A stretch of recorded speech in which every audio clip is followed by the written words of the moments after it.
파트 5. 전주 신흥학교와 기독교 학교의 이상. 한국을 위한 최고의 선물. 인도는 교육 선교가 한국 교회의 지도자를 양성하기 위한 선교회의 가장 중요한 복음 전도의 사명이라고 역설했다. 선교의 목적을 상실한다면 선교회가 교육 사업을 해야 할 의미가 없다는 것이 그의 확고한 생각이었다.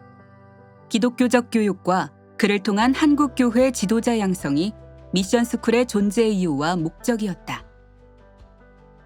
인도는 1926년 6월에 소집된 남장로의 제35회 연례회의에서 선교회 대표로 선출되었고 전주로 소속이 변경되었다. 선교회의 결정에 따라 인동가정은 1926년 초가을에 전주로 이사했다. 1912년부터 군산에서 시작된 선교가 14년 만에 마무리되고 이제 전주에서 새로운 환경에 적응하며 선교회가 추진하는 교육 선교의 가장 중요한 프로젝트에 책임을 맡게 된 것이다. 그것은 선교회의 역량을 집중하여 학교의 시설과 교사의 질적 수준과 학생들의 학력을 일제가 요구하는 공립학교 수준에 맞추어 조선 총독부로부터 지정학교 인가를 받아내는 어려운 작업이었다. 교육 선교에 대한 확고한 비전과 학교 교육에 대한 전문성, 학교 운영과 발전에 대한 탁월한 행정력, 학교 발전을 위해 필요한 예산을 마련하기 위한 기금 모금, 일제와 학교 문제를 놓고 협상하는 외교적 수완을 종합적으로 발휘해야 하는 어려운 책무였다. 인도를 전주로 옮기기로 한 선교회의 결정은 군산 영명학교 교직원과 학생들의 희망과는 크게 어긋난 것이었다. 인도는 오랫동안 군산에서 리더십을 발휘하며 성실하고 친화력 있게 일했기 때문에 군산의 선교사와 한국인 동료들은 그의 이임을 매우 아쉬워했다. 인동과 인사래의 셋째 아들 인효가 1926년 2월 22일에 태어났다. 인동 부부는 갓난아기와 어린 자녀들을 데리고 마차를 이용해 군산에서 전주로 이사했다. 이들은 전주에서 남장로회 최초의 7인 선교사 중 하나인 최이덕 선교사가 은퇴하며 비어있던 집에서 살게 되었다. 인도는 남장로의 중심학교인 전주 신흥학교의 임시교장으로 일하며 전주로 이주하자마자 지정학교 인가 추진의 실무 작업에 들어갔다. 당시 신흥학교 교장이었던 여부솔 선교사가 안식년으로 자리를 비우게 되자 그를 대신하여 임시교장을 맡았던 것이다. 여부솔이 복귀하면 그가 교장과 종교교육의 책임을 맡고 인도는 교무주임과 영어과장을 맡기로 했다. 인도는 신흥학교 임시교장과 함께 후임자가 정해질 때까지 군산의 영명학교 교장도 당분간 겸직하기로 했다. 인사래의 기록에 따르면 당시 일제당국은 교육사업에 종사하는 남성 선교사들을 일본으로 초청하여 일본의 발전된 학교들을 탐방하고 주요 관광지를 돌아볼 수 있는 여행의 기회를 제공했다. 인도뿐만 아니라 다른 교파 선교회의 선교사들도 이 여행에 참여했다. 그들은 일본 전 지역의 우수한 학교들을 참관하고 관광지를 돌아보는 시간을 가졌다. 일제의 의도는 선교사들과 우호적인 관계를 유지하고 일제의 발전상을 홍보하여 한국에서 일제가 추진하려는 식민교육의 협조자로 만들기 위한 것이었다. 그리고 선교사들은 일제가 지원하는 학교 순회 및 관광 일정에 아무런 거부감 없이 참여했다. 일제의 식민 통치에 대한 반감이 큰 우리로서는 좀 불편한 일이지만 선교사들은 일제와 충돌하며 대립했다기보다 대체로 우호적이고 협조적인 관계에 있었다. 일본이 식민 통치를 하고 있던 한국에서 선교 사업을 하기 위해서 제도적인, 일상적인 협력은 그 당시로서는 불가피한 일이었다. 따라서 선교사들을 한국 민족주의 이념에 대입시켜 민족을 위한 투사로 그리는 것은 정확한 실상과는 거리가 멀다. 그러나 일제의 정책이 선교회가 추구하는 선교의 목적을 훼손하거나 기독교적 정체성과 가치에 도전하는 상황에서 그들은 일제에 순응하는 방식을 취하지 않았고 선교의 목적과 가치를 끝까지 지켜나가면서 일제의 강요된 시책에 반대했다. 일제와 선교회의 갈등과 대립이 가장 확연하게 나타난 분야가 교육선교의 영역이었다.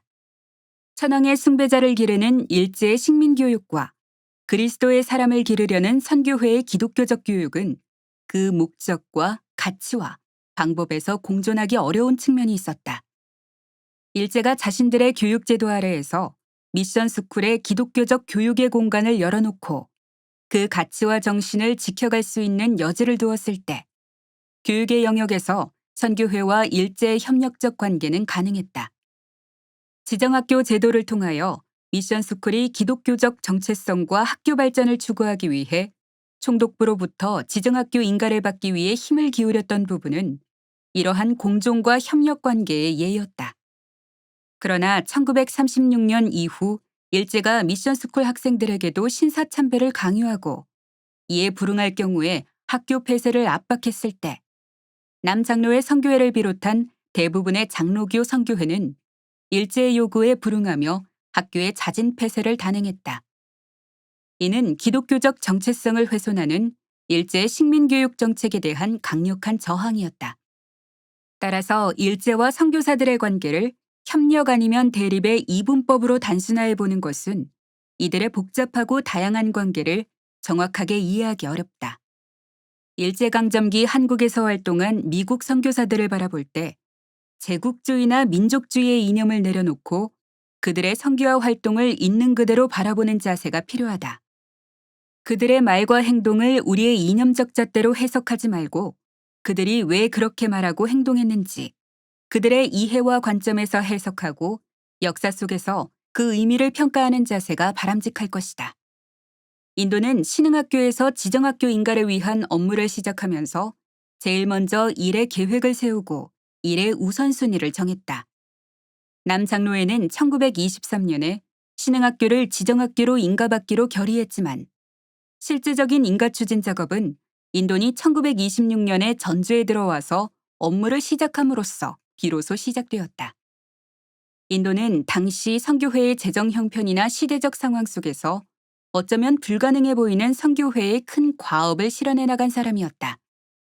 그가 어떤 자세와 원칙으로 전주에서 학교 발전을 이끌어 나갔는지 보여주는 일화가 있다.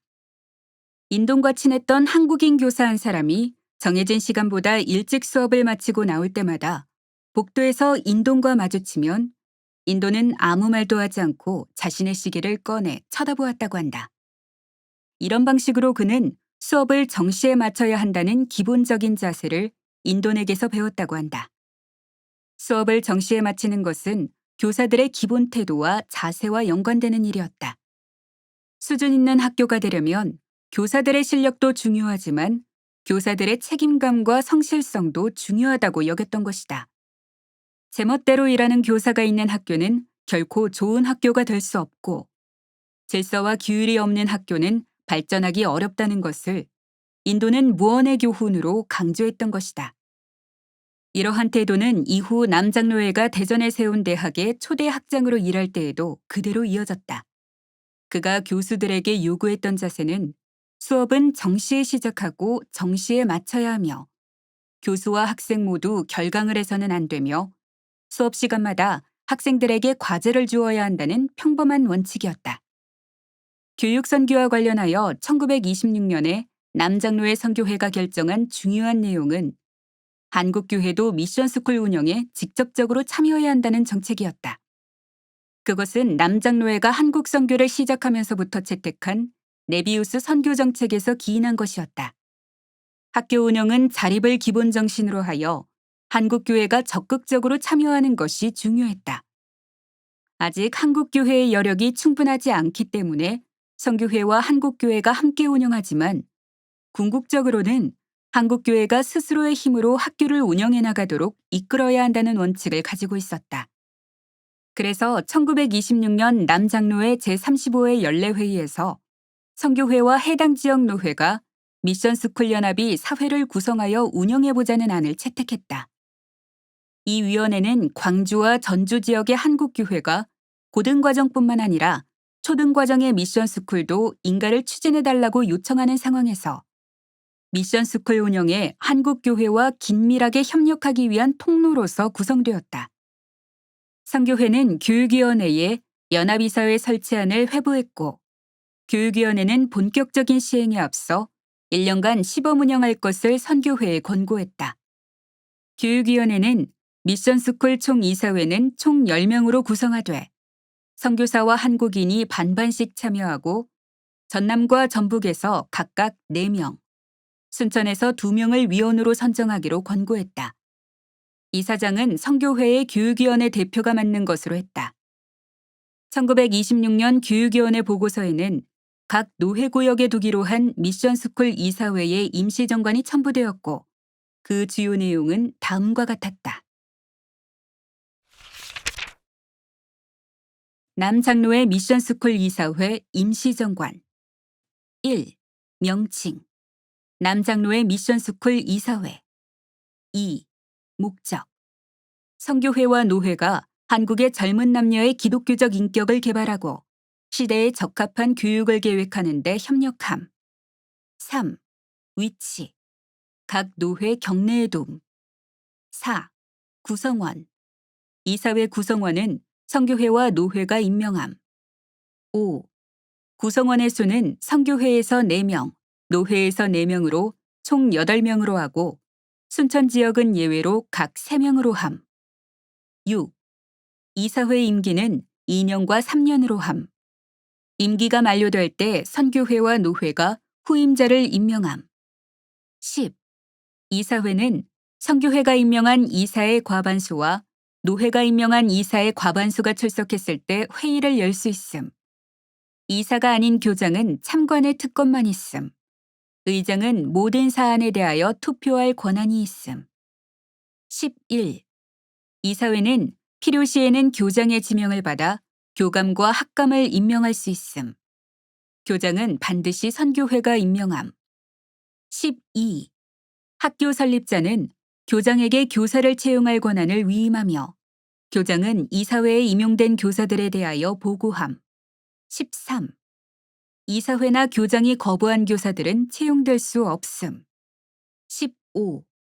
이사회는 모든 학교의 규정을 제정하는 데 권고할 수 있음. 16. 이사회는 학교의 중요한 문제를 처리하는 것과 관련하여 교장과 상의할 수 있음. 17. 이사회의 규정을 수정하고자 할 때 선교회와 모든 노회가 수정 제안을 승인한 후 이사회의 3분의 2의 표결로 가능함. 남장로회는 사립학교를 고사시키려는 일제의 계략과 상급학교 진학의 불이익을 받지 않기 위해 일제의 인가를 강력하게 요구하는 한국인들의 요구 사이에서 제한된 범위 안에서 지정학교 인가를 추진함으로써 미션스쿨의 위기를 극복하고자 했다. 이 과정에서 선교회와 한국교회의 연합은 중요한 문제였고 미션스쿨 이사회를 두어 교육선교의 협력을 강화했다. 미션스쿨은 선교회만의 학교가 아니라 결국엔 한국교회의 학교가 되어야 했기 때문에 선교회는 연합이사회가 중요한 통로가 되어야 한다고 보았다. 미션스쿨의 설립 목적인 기독교적 정체성을 지키면서도 일제의 교육제도 아래서 학교 발전을 도모하는 것이 선교회의 당면 과제였다. 신흥학교의 지정학교 실무를 맡아 추진하고 있었던 인도는 1927년에 해외 선교본부에 보낸 선교 편지에서 미션스쿨이 추구해야 할 기독교적 교육 내용과 신흥학교의 지정학교 인가 추진 상황에 대하여 구체적으로 보고했다. 그는 교육선교가 한국교회의 지도자를 양성하기 위한 선교회의 가장 중요한 복음전도의 사명이라고 역설했다. 선교의 목적을 상실한다면 선교회가 교육사업을 해야 할 의미가 없다는 것이 그의 확고한 생각이었다. 기독교적 교육과 그를 통한 한국교회 지도자 양성이 미션스쿨의 존재 이유와 목적이었다. 그러므로 미션스쿨은 첫째, 교사가 지적이고 적극적인 기독교인이어야 하고 둘째, 학생의 절대 다수가 기독교인이어야 하며 셋째, 각 교과목이 학생들로 하여금 모든 세상의 창조주가 하나님이시며 우리의 주님이 예수 그리스도라는 사실을 깊이 깨닫도록 가르쳐야 한다고 강조했다. 이런 생각은 초기부터 그 이후까지 이어진 인도 내 교육선교의 원칙이었다. 당연히 그가 설립위원장과 초대 학장으로 봉직한 대전대학에서도 이러한 원칙은 동일하게 강조되었다. 인도는 당시 일제 식민교육제도 아래서 미션스쿨의 존립은 지정학교 인가에 달려있고 이것이 최선의 대안이라고 여겼다. 그는 일제가 한국에서 지정학교 인가를 위해 학교 시설, 교사진, 학생들의 학력 수준에 있어서 공립학교와 동등하거나 더 나은 기준을 요구하고 있다고 설명했다. 대학 입학 자격과 공직, 교사직 임용의 자격은 오직 공립학교나 지정인가를 받은 학교 졸업생에게만 주어지기 때문에 미션스쿨이 지정학교 인가를 받지 못하면 뛰어난 학생들을 일본의 학교에 빼앗기게 될 것이며 결국 유능한 학생들을 교회의 지도자로 양성하려는 미션스쿨의 책임을 수행하지 못할 것이라고 보았다. 그는 인가 추진 과정에서 일제교육 당국자들로부터 미션스쿨의 시설과 교사진의 수준과 학생들의 학력이 매우 저조하다는 평가를 받았다고 지적했다. 그러나 남 장로의 선교회 전체가 마치 한 사람처럼 움직이며 신흥학교를 지정학교로 인가받기 위해 모든 수단을 강구하고 있다고 전했다. 구체적으로 학교 시설 보완을 위해서 7만 달러의 재정이 필요하고 이 중 5만 달러는 다음 해에 지정학교 인가 신청을 위해 당장 필요한 자금이라고 말했다. 선교회는 자금이 부족하여 다른 미션스쿨의 고등과정 상급반 2개 학년을 축소하고 그 비용을 우수한 기독교인 교사를 확보하는 데 지출하도록 결정했다고 전했다. 그러면서 미국 교회의 적극적인 후원을 간곡히 요청했다. 인도는 미션스쿨이 일제의 교육제도 아래 존립하며 교육선교의 책임을 완수하기 위해서 순응해야 할 부분과 타협하지 말아야 할 부분에 대하여 언급했다.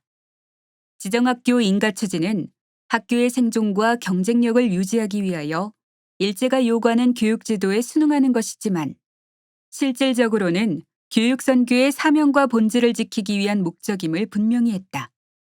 학교의 지속과 발전을 위한 타협이 아니라 제도적인 불이익 속에서 미션스쿨의 목적을 이루기 위한 노력이었다. 인도는 남장로의 선교 잡지에 기고한 글에서 한국 선교회가 일제 교육제도 아래 처한 상황을 설명하면서 교육선교의 원칙과 현실적 대안을 이렇게 언급했다. 우리는 일본의 교육 목적이나 그들의 제도에 동의하지 않지만 우리 학교가 그들의 제도에 의해 규제받고 있으므로 우리가 한국에서 학교를 운영하려면 그들의 기준에 따라야 합니다. 일본 정부는 인가받은 학교에서 종교를 가르치는 일을 금지한다고 분명하게 말합니다. 우리의 근본 목적은 그리스도를 모든 이들에게 전하는 것이므로 그러한 법에 따를 수 없었습니다. 1923년에 일본 정부는 지정학교라는 것을 인가하는 법을 공표했습니다. 지정학교에서는 정부의 교과 과정을 엄격하게 따라야 할 필요가 없으며 성경과 종교를 가르칠 수 있습니다. 일본 정부는 충분한 시설이 갖춰진 우수한 교사들이 이끄는 학교에서 교육받지 않은 졸업생들은 자신들의 학교와 동등한 자격을 주지 않는다고 말합니다. 우리는 그들의 말을 수긍하지 않을 수 없습니다. 같은 글에서 인도는 신흥학교의 지정학교 인가를 취득하기 위해 리처드슨 홀을 건립했지만 그 건물에 필요한 시설 비용 1만 달러가 여전히 부족하고 유능한 교사를 확보하기 위한 재정이 부족한 당시 상황을 상세하게 설명했다. 재정 부족으로 신흥학교와 수피아 여학교가 학교 시설과 유능한 교수진을 갖추지 못해 지정학교 인가를 받지 못한다면 한국교회의 훌륭한 남녀 학생들이 기독교 교육을 받지 못하고 일제의 공립학교로 가서 각종 세속적, 물질주의적 이념에 물들게 될 것이며 한국교회는 지도자를 길러낼 학교를 잃어버리게 될 것이라고 우려했다. 1928년 당시 전주의 신흥학교와 광주의 수피아 여학교는 지정학교 인가를 추진하고 있었지만 선교회의 예산 부족으로 기대 수준에 미치지 못하여 답보 상태에 있었고 지정학교 신청도 못하는 상황이었다. 다행히 신흥학교는 리처드슨 부인의 후원으로 본관을 완공할 수 있었다. 인도는 신흥학교 인가라는 책임을 완수하기 위해 숨가쁘게 활동하며 동분서주했다. 그러는 가운데 1927년 12월 4일에 인도의 넷째 아들 인도아가 태어났다. 바쁜 일상 중에도 그는 가정에 충실했다. 토요일 오후에 아이들을 데리고 사냥을 나가기도 하면서 일과 쉼, 그리고 사역과 가정의 균형을 유지했다. 인도는 가족뿐만 아니라 동료 선교사들과의 우정과 사귐도 중요하게 여겼다. 전주에 있는 독신 선교사들인 위에미 선교사와 그의 오빠 위인사 선교사, 그리고 예수병원의 간호사 게슬라 선교사가 크리스마스 행사를 할 때 인사례와 동행하여 그들과 함께 보냈다. 인도는 전주에서 교육선교 외에도 복음전도 사역도 함께 맡고 있었다. 전주 지역의 주일학교 사역을 감독하는 책임을 맡고 있었으며 순회전도를 하면서 성경을 가르치거나 설교하는 일을 했다. 그는 학교에서 학생들에게 성경 과목을 가르치기도 했지만 겨울에는 선교회가 주최하는 10일 사경회에서 마가복음을 가르쳤다. 매 주일 오후에는 소그룹을 대상으로 영어 예배를 인도하며 설교를 했다. 그는 예배 설교 요청을 받는 경우가 많았는데 따로 설교 노트를 만들지 않고 성경 인물을 중심으로 설교했다. 특히 성경에서 잘 알려지지 않은 인물들을 종종 설교의 주제로 삼았는데 바나바, 마가 요한, 그리고 로마서에서 언급된 인물들이 대상이 되었다. 그가 특히 좋아했던 설교는 마가, 다니엘, 엘리야의 시리즈 설교였다. 교육 선교뿐만 아니라 복음 전도의 열정이 컸고 설교나 성경 공부를 인도하면서 이 일에 대한 기쁨과 재능을 알고 있었기 때문에 목회에 대한 소명을 느끼고 있었다.